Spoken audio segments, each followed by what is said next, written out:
Ես ողջունում եմ մեր բոլոր ռադիոլսողներին եւ ռադիոդիտողներին, դուք լսում կամ դիտում եք Գործարար ալիքը։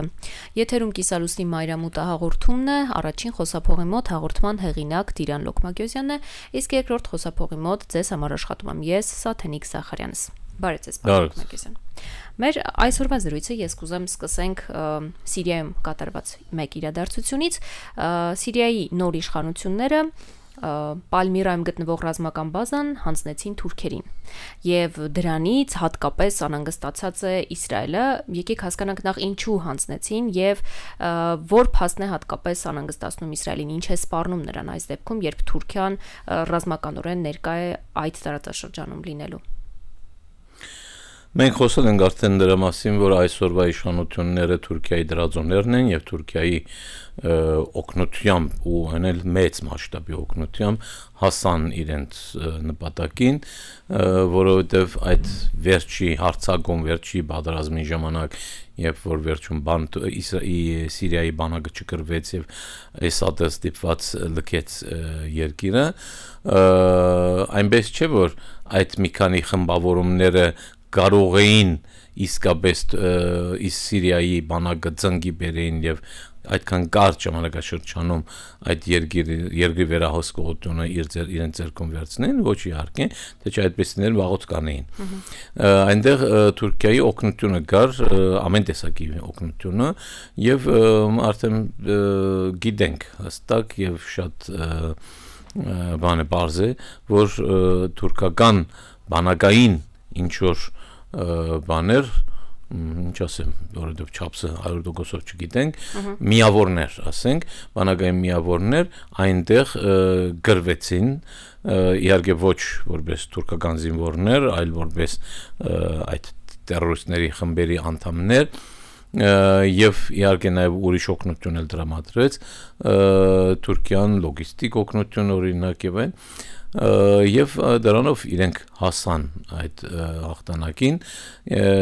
դրա վարաբացույցներ նաեւ թե ինչպես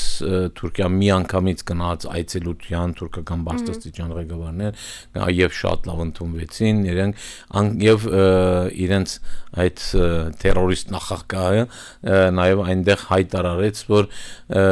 բոլոր զինված խմբերը պիտի զինաթափվեն Սիրիայում եւ դրա մեջ մտնում են նաեւ քրդական խմբերը եւ ով որ չի հետևում այդ գոչին կամ հրամանին նրանց դեմ պետք է գործողություններ կատարվեն սակայն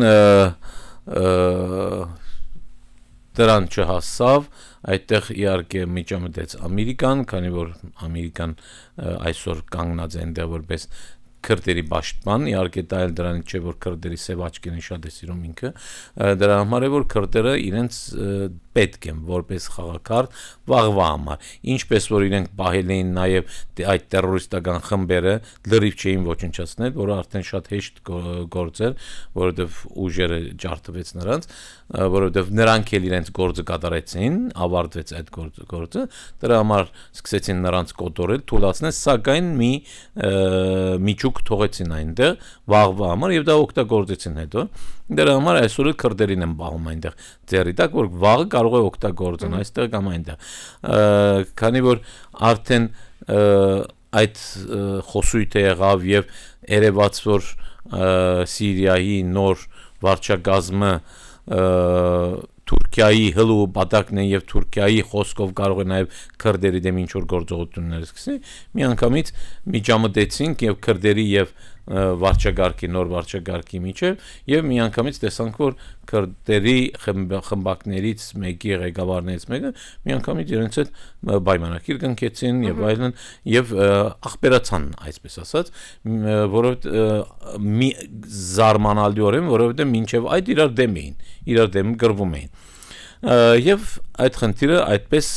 առայժմ կանգնացվեց, չասեմ ավարտվեց, առայժմ ավարտվեց լավ։ Հետագայում կտեսնենք թե ինչ կլինի, որովհետև այստեղ Թուրքիան է խաղացող է, Թուրքիան է իր խոսքը ուզում է անպայման առաջ տանի։ Սիրիային այս գրավման ժամանակ մենք տեսանք, որ Սիրիան զորք է մտնում, իմիջիայլոց հետագայում թուրքերը ուղղակի խոսեցին եւ մծրեցին նաեւ զորքեր, ասենք նոր վարչակարգը պաշտպանելու ալևիական ընդվզումների դեմ, ինչպես իրենք էին ասում, բայց միայն թուրքերը չէին, որ ուղղակի եւ անուղղակի մտան Սիրիայի տարածք եւ օգնեցին այդ մարդկանց, կամ օգնեցին, որ Էսադը բանկա դուրս գա երկրից, այլ նաև Իսրայելը արեց նույն բանը։ Այսինքն Սիրիայի հետ կապված տարբեր խմբավորումների եւ տարբեր երկրների հետաքրքրությունները կան, տեսեք քանի հատ Իսրայելը, Թուրքիան, քրդերը, Ամերիկան, իհարկե ռուսներն էլ կան այնտեղ,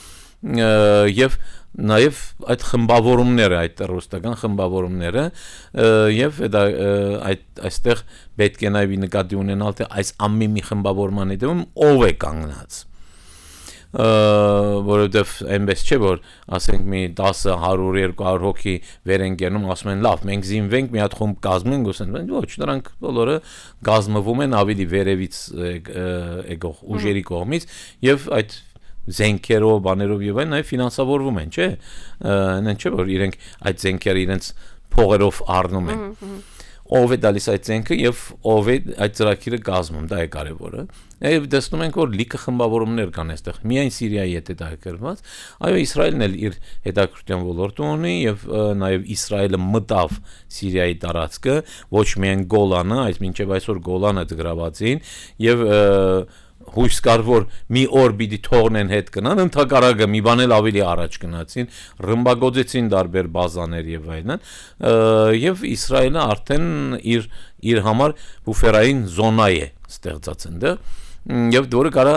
ավելի ընդլայն է, հավանականությունը կա, այդ նշանները ցույց է տալիս արդեն։ Դրա համար հիմա երկու ուժը, չնայած իրենք Թուրքիան եւ Իսրայելը այդ երկու ուժերը շատ լավ իրար հետ համագործակցում են, մենք դրա մասին ցանց առաջ խոսել էինք, այնպես չէ որ ինչպես որ շատ միամիտներ մեզ մոտ ասում են, որ ահա շուտով Թուրքիան արձակվելու է Իսրայելի վրա, գրիվ է գնալ եւ այլն, ոչ, ես հազար անգամ ասում եմ, երբեք Իսրայելի եւ Թուրքիայի միջեւ գրիվ չի լինելու, մեծ պատերազմ չի լինելու, կարող է ինչ որ ցուցադրական ինչ որ բախում մի թեթե բան լինի, չնայած մինչև այսօր դրան անգամ չեն գնացել, որովհետև դա էլ երկուսին էլ ձեռնդու չէ, կամ պետք է լինի, ընդհակառակը Իսրայելը եւ Թուրքիան շատ լավ համագործակցում են իրար հետ, թե տնտեսական, թե քաղաքական առումով, եւ ինչպես այսօր տեսնում ենք նաեւ ռազմական առումով մենք դա իմիջիայլոց նաեւ տեսանք, երբ սրանց առաջ Սիրիայում այդ կռիվները գնում էր եւ այն, գային խմբավորումներ, որոնք Թուրքիայի կողմից ֆինանսավորվում էին, իհարկե Թուրքիայի հետևում էլ ովքեր կա դա ուրիշ խնդիր, Թուրքիայից ֆինանսավորվում են եւ այդ խմբավորումների վիրավորները մի մասը Թուրքիայի են դարվում թուրքական հիվանդանոցներում էին, չնայած որ Թուրքիան երբեք չէր ընդունում ուղղակիորեն որ ինքը այդ խմբավորումների հետ կապ ունի, ընդհակառակը մերժում էր դա, բայց թուրքական հիվանդանոցներում իրենք բուժվում են եւ մի մասը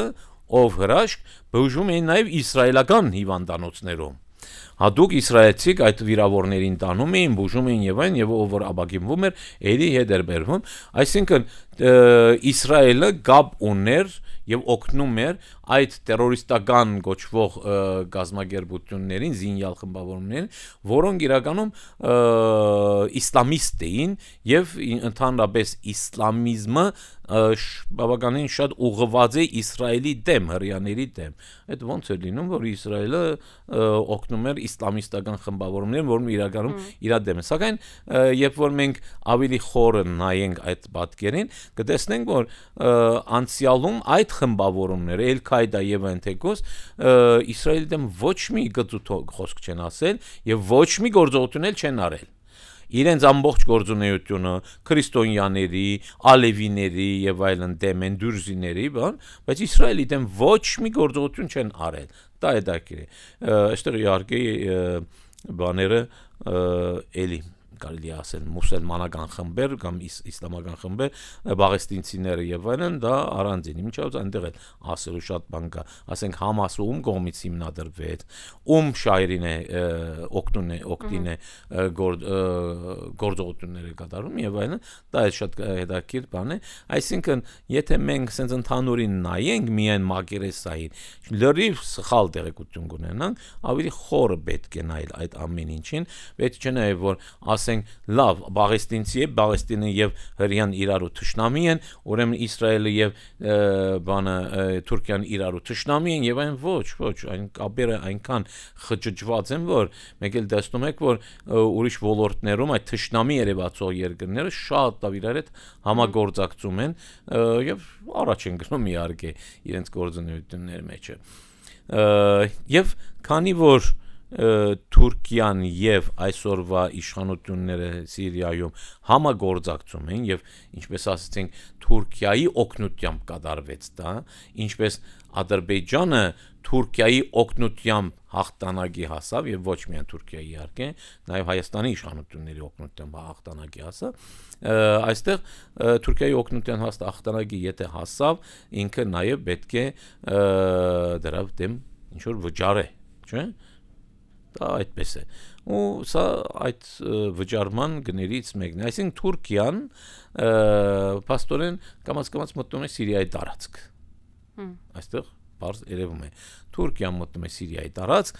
եւ ռազմական, չէ՞ որ բազա է դա։ Ռազմական կետ է ունենում, բազա է ունենում Թուրքիան Սիրիայում, որի մասին մինչև այսօր ոչ մեկը չէր խոսում եւ չէր նախատեսվում այդպիսի բան։ Այսինքն դա Թուրքիան երի մի խոտ արեց, մի նոր խոտ արեց։ Հիմա տեսնենք հակառակ կողմը, օրինակ Ամերիկան այդքան չի ուզում որ Թուրքիան այդքան ուժեղ մտնի այդ տարածքները։ Տեսեք այն ժամանակ, երբ որ Özalներ Թուրքիայի նախագահը, երբ որ Ամերիկան Իրաքի դեմ այդ գործողությունը կատարվեց, Özalը շատ մեծ ցանկություն ուներ այդ գործի մեջ մտնելը եւ ամեն ինչը պատրաստ եւ առաջարկեց օգնությունը, Ամերիկան մերժեց։ Գիտեք ինչի մերժեց։ Այնպես չէ որ օգնության կարիք չունի Ամերիկան այդ տարածքներում կամ լավ չէր լինի որ ինչ որ մեկն է նաև օգներ ինչպես ասենք այսօր քրդերից են օգտվում իրենք սակայն Ամերիկան գիտեր որ Թուրքիայի ախորժակը այնպես չէ որ մի հատ թեթև օգնեն եւ ու վերջանա այդ գործը միայն օգնություն չէր լինելու այդ Թուրքիան հերու գնացող նպատակներ ուներ հատկապես Մոսուլ եւ Քերկուկի նման որովհետեւ իրենք իմիջիալոս բարձել խոսում էին եւ խոսեցին այն ժամանակները մի անգամից հենց որ Իրաքի դեմ ինչ որ գործողություն անելու ծրագիրը մեջտեղ եկավ թուրքերը մի անգամից սկսեցին բավականին պաշտոնական մակարդակներով խոսել թե բա Մոսուլը Քերկուկը մեր հետաքրքրության ոլորտների մեջ են դա ժամանակին Աթաթյուրքի կողմից գծված միսակը միլլի այսինքն ազգային սահմանների մեջ է մտնում դա հետագայում Աթաթյուրքը հրաժարվեց որովհետև տեսավ որ դա դժվար է չի ստանում ավելի լավ է ուրիշ իր իշխանությունը իր երկիրը վտանգի չընթարգե հրաժարվի այդ բանից առայժմ այդ գաղափարը միշտ թուրքերի ուղի մեջ է այնպես չէ որ եթե իրենք հրաժարվում են նաև մոռացել են դա այդպիսի բան չկա իհարկե եւ մի անգամից այդ ծրագիրը մեջտեղ դրեցին Մոսուլ Քերկուկը դա ամերիկան դեսավ ուրեմն դենց բաներ կա եւ բանը Özalը շատ հետաքրքիր մի խոսք էր ասել գարձեք թե բանը ասենք ռուլետ է խաղում եւ այն ասեց 1 տնելու են 3 վերցնելու ենք ուրեմն եթե տնես 3 վերցնես ուրեմն դա իմ ծրագիրների մեջ չի մտնում ասեց ամերիկան Մոսուլ Քերկուկն էլ ես քեզ չեմ տա որովհետեւ իհարկե Թուրքիան Ամերիկայի պարտներն է եւ այլն ստրատեգիկ ՆԱՏՕ-ի կարևոր անդամն է եւ այլն սակայն գիտեն որ թուրքերը ինչպես են մտածում թուրքերը որովհետեւ մաքսիմալիստ մտածող են եւ եթե թուրքը շատ հզորանա արդեն սանձելը դժվար կլինի այսօր քիչ թե շատ կարողանում են սանձել ինչ որ բան եւ Թուրքիան այն ժամանակ շատ կհզորանա երբ որ էներգիայի աղբյուր ունի Թուրքիայի ամենամեծ թերություններից մեկը էներգիայի սեփական աղբյուրներ չունենալն է տեսեք անգամ ջրի աղբյուրներ ունեն թուրքերը եւ շատ լավ օգտագործեցին իմիջիայլոց Սիրիայի դեմ նաեւ Իրաքի շատ առաջ պատրազմից առաջ եւ այլն դա օգտագործեցին մեծ աշխարհի մասշտաբով մեծ ջրամբարներ կառուցեցին եւ այլն հետաքրքիր ինչ է այն ժամանակ թուրքական քաղաքականության մեջ հին աղվեսներից Դեմիրելը կար Սուլեյման Դեմիրելը, բայց նա իշխանությունում չէր, այլ օպոզիցիա էր, երբ որ խոսք գնաց այդ ջրերը բահել չդալ Սիրիայի վրա ջնշում անելու համար ինքը ջարդարագետ էր այդ գործից հասկացող մարդը ասեց ինչ է անելու ասեց գրբանն է լեցնելու այդքան ջուրը բայց հետո մինացան թե ոնց են իրենց գրբանը լեցնելու ջրամբարները կառուցեցին եւ սկսան լեցնել այդ ջրամբարները եւ համարյա թե 80%-ով գուցե նայել ավել չափով այդ ջրերը քչացան որովհետեւ ջուրը ուղում են ջրամբարների մեջ, այդ ջրամբարները հսկայական ջրամբար մինչև լեցվի, մի երկու տարի պիտի անցնին, գոնե։ Արդեն քիչ ջուր էր գնում Սիրիային, Իրաքին էլ նաև, ու նրանք սկսան բողոքել։ Բա մենք ջուր, իրենք էլ ասացին, որ ախպեր սա մեր բանն է, մեր հարստությունն է։ Մենք էլ դուք էլ նավթ ունեք, գազ ունեք, մենք էլ չենք ասում, որ դուք ձեր նավթը, գազը ձրի բաշխեք, մեզ դվեք։ Բա մենք ձրի ջուր ենք տալիս։ Ես իմ ջուրն է, դու ոնց քո նավթը ինչ ուզում ես այդպես անում, ես էլ իմ ջրի հետ կանեմ, ինչ ուզում եմ այդ կանեմ։ Նենա 20% տալիս եմ քեզ, ինչ ես ուզում։ Դրանով յոլա գնա, բայց իհարկե դա բավարար չէ, այն ժամանակ բավականին լավ ճնշման տակ դրին թուրքերը։ Այսինքն դաուն են, ջուր ունեն, հա, ջուր ունի Թուրքիան։ Եփրատը բանը դիգրիսը եւ այլն գլխավոր երկու կետերը եւ նաեւ ուրիշները կան, բայց գլխավոր էներգոսը հիմի բայց բան չունի նավթ չունի, գազ չունի, էներգիայի աղբյուր չունի։ Տեսեք Թուրքիայի տնտեսությունը զարգանում է, այս վերջի, ասենք 40-50 տարվա մեջ Թուրքիայի տնտեսությունը սկսեց զարգանալ, գնալով ավելի շատ զարգանում է, բայց քանի որ այդ բանը չկա էներգիայի աղբյուրը եւ ստեղից այնտեղից թանկ վերցնելու խնդիր կա դժվարանում են նախ պետք է ասենք լեզու գտնես այդ պետությունների հետ որ նավթը կամ գազը ստանաս, հետո լեզու գտնես որ հարմար գնով ստանաս, դա էլ կա եւ դա թանկացնում է եւ այն երթևեկությունը, օրինակ, որովհետեւ ապրանքները այստեղից այնտեղ տրանսպորտի խնդիր կա, այդ պատճառով եթե Թուրքիան սեփական էներգիա աղբյուր ունենա, այլ վերջացավ։ Այն ժամանակ Թուրքիան ոչ մի բանի պակաս չունի, ջուր ունի, տնտեսությունը ունի եւ գզարգացնե դե եւ սեփական էներգիայի աղբյուրը ունի այսինքն թե լոգիստիկը, տրանսպորտը եւ այլն շատ էժան գնի, ինչպես այսօր Իրանում է, Իրանում բանը բենզինը բանը շատ էժան, չնայած այսօր շատ թանկացած է, ասենք քան 10 տարի առաջ էր, 20 տարի առաջ էր, եւ ժողովուրդը բողոքում է դրանից, բայց այդ բողոքող ժողովուրդը եթե իմանա որ մեզ մոտ ինչ արժե այդ բենզինը, օրինակ մի ժամանակ այնքան էր որ մեր 3-4 լիտր բենզինի գնով Իրանում կարող եք մի ամբողջ բակ լցնեիք մեքենայի բակը այսօր լավ 3 լիտր չլինի 6 լիտր լինի դա է տարբերությունը եւ Թուրքիան արդեն իր արդյունքը շատ էժան կլիներ այսօր չի կարողանում իր ուզած չափսի իջացնել եթե Մուսուլ քերկուկը Թուրքիայի ձեռքը անցնեն վերջացավ արդեն խնդիրը լուծված է սակայն այսօր ճիշտ հակառակն է Մուսուլ եւ Քերկուկը ըստ այդ Ամերիկայի բաժանման քրդերի ձեռքում է քրդերի ձեռքան իհարկե պետությանն է պատկանում սակայն իրենք մեծ բաժին ունեն եւ իրենք իհարկե այդ քրդական պետություն հիմնելու այդ մի ծրագիր կար, որը ձախողվեց իհարկե, իմիջիայլոց իրենք ձախողեցին, եթե մինչև այդ գործողությունը ասենք, պետություն հիմնելու շատ ավելի մեծ տոկոս ունեին, այսինքն ձրի ապրում էին արդեն իրենք, հետո պետությունը տեսավ որ հա դուք սենց եք անում, լավ ես էլ սենց կանեմ, այդ տոկոսը բավականին քչացրեց, այսօր այդքան շատ չունեն, սակայն Թուրքիայի ձեռքում չէ այսօր դա Հիմի Թուրքիան իհարկե ուրիշ ծրագիրներ ունի, դե Սիրիան էլ ունի այդպիսի բաներ։ Հիմա այսօր շատ հավանագնդեր չեն խոսում դրա մասին, այսօր խելոք են վերաբերվում, չեն խոսում, սակայն մեծ հավանականությամբ իհարկե բանի սիրիացիների սևաչկերի համար չեն անում իրենք էլ, շատ հավանական է, որ ուզում են այդ իրենց թաթը դնել Սիրիայի ընթերքի այդ հարստության վրա եւ դրանից օգտվեն։ Իհարկե այստեղ մի բան կա, ինչի ոչ Իսրայելն էլ մեծ ախորժակ կարող է ունենա եւ ունի հավանաբար, որ այդ բաներին դիրանա այդ ընտերքի հարստություններն, որովհետեւ Իսրայելն էլ այդ թերությունը ունի, այդ պակասությունը ունի ընտերքի հարստությունը հետաքրքիր է նույն տարածաշրջանում են, բայց արաբական երկրները ունեն նավթ, Իսրայելը չունի նավթ։ Դա իր մեծ բանն է, պակասությունն է, որի կարիքը ունի Իսրայելն էլ, եթե բան ունենա, նավթ ունենա կամ գազ ունենա, արդեն Իսրայելին էլ չեն կարող բռնենք, արդեն առաջ կգնա։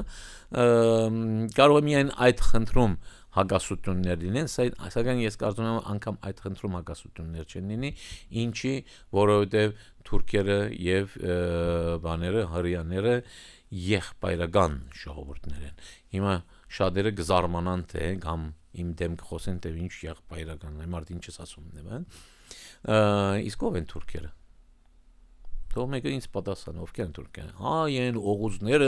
Միջին Ասիայից եկած, ես բոլորին հիասթափեցնեմ, ինչ որ գենետիկ, արյան գենետիկայի ուսումնասիրություններ կատարվեն։ Իհարկե այդ գործերը Թուրքիայում անելը հեշտ չէ, ոչ պաշտոնական, բարձվել էր, որ միայն թուրքերի այսօրվա Թուրքիայի բնակչության 4%-ն է գենետիկ առումով նույնանում են Միջին Ասիայի այդ կարծեցյալ իրենց նախնիների հետ։ Այսինքն մնացած 96%-ը կապ չունեն ընդհանրապես Միջին Ասիայի հետ, չնայած որ իրենք ում հարցնես օղուզներից են, օղուզներից են եկել են Խորասանից եւ այլն։ Դրանք իհարկե միֆեր են, որոնք պետությունը ինքն է ստեղծում, իսկ ով է ում կողմից է Թուրքիան այսօր ղեկավարվում, ովքեր են, ով է դրել հիմքը այսօրվա Թուրքիայի, ով է դրել այսօրվա Թուրքիայի մեջլիսի հիմքը, Աթաթուրքը, ով էր Աթաթուրքը, Սելանիկցի հրեա էր։ Սելանիկցի, որովհետև Սելանիկը այն ժամանակ մի քաղաք էր, որի 90% բնակիչները հրեա էին։ Մի մասը իսկական հրեա, մի մասը բանը արերես մուսուլմանացած Սաբետայից հրեաները, եւ ինքը դրանցից է Թալաթը եւ այլն դրանք էլ դենից են, ինչպես այդ ինշակիր եւ այլն, եւ գուսակցությունը երիտ թուրք գուսակցությունը հիմնվեց այնտեղ Սելանիկում հիմնվեց, ոչ թե Ստամբուլում, Անկարայում եւ այլն, Սելանիկում հիմնվեց, բայց ովքեր եթե քաղաքացիների 90% բնակիչների հրեա են, բայց ով պիտի լինի։ Չէ՞։ Ուրեմն այդ գուսակցության 90%-ն էլ հրեա էր, այդպես եւ այո, իրանցից ստեղծվեց Թուրքիան, Թուրքիա հանրապետությունը եւ առաջին պարլամենտը եւ ժողովուրդը հանրապետական գուսակցությունը, որի ասեն կարկարուն դեմքերից է Իմամօղլուն, որ ձերբակալվեց։ Այսինքն այսօր որ Հայաստանում հատկապես ասում են որ Էրդողանը կգնա լավ կլինի, Էրդողանը լավ մարդ չէ, եւ բանը կգա մյուս գուսակցությունը կգա ընտիմությունը կգա լավ կլինի։ Ինչը լավ կլինի։ Այդ գուսակցության իշխանության օրով է միշտ կատարվել ամեն ինչ մեր գլխին եկել է Թուրքիայում, փոքրամասնությունների գլխին, հայերի գլխին։ Ինչպես կարող է լավ լինի, եթե հիմքում ընկած է բանը երիտ թուրք գուսակցությունը։ Եվ այնպես չէ որ այն ժամանակ էին եւ այսօր չփոխված ոչ, կտեսնեք որ իրենք կեմալիստ են, կեմալիզմը ֆաշիզմ է, կեմալիզմը նացիոնալիզմ է եւ գարչած են այդ գաղափարներին եւ այն ժամանակվա մարդկանց նաեւ սերունդները իրենց շարավիղները կան թե այդ կուսակցության մեջ թե վերին ոլորտներում եւ այլն, այսինքն Թուրքիան ում կողմից է ղեկավարվում, թող ամեն մարդ ինքը այդ բարձի պատասխանատա ըստ այս տվյալների դրա համար էլ Իսրայելը եւ Թուրքիան շատ լավ հարաբերություն ունեն եւ Իսրայելը ճանաչած պաշտոնապես ճանաչած միակ եւ առաջին մուսուլմանական բանը բեդությունը Թուրքիան էր, վրաց ճանաչեց։ Դա արդեն ինչ-որ մի բան ցույց է տալիս։ Թուրքիայի գեներալներից մեկը նկարը կա, գնացել էր Երուսաղեմ, լացի բադի դակ աղոթում էր։ Գեներալը, թուրքական գեներալը։ Հիմա թող ամեն մարդ հասկանա, թե ինչի չի կարող պատահի, որ Իսրայելը եւ Թուրքիան իրար հետ վադանան, ինչի չի կարող պատահի, որ իրար դեմ բادرազմեն եւ այլն կռվեն, եւ ինչի է շարունակացում են, որ իրենք իրար հետ չդան եւ ախպեր են, ասում եմ դրա համար։ Թող հիմա հասկանան։ Եթե պետք է, ավելի ինֆորմացիա էլ կտամ։ Ցավոք մեր եթերաժամանակը մոտեցավ իր ավարտին, իհարկե ես էլի հարցեր ունեի նախապատրաստած, բայց կարծում եմ հաջորդ հաղորդումների ընթացքում կհասցնենք դրան անդրադառնալ, իսկ մեր ռադիո լսողներին եւ ռադիոդիտողներին հիշեցնեմ, որ եթերում կիսալուսնի մայրամուտ հաղորդումներ, իսկ մենք ինչպես միշտ կհանդիպենք հաջորդ երկուշաբթի։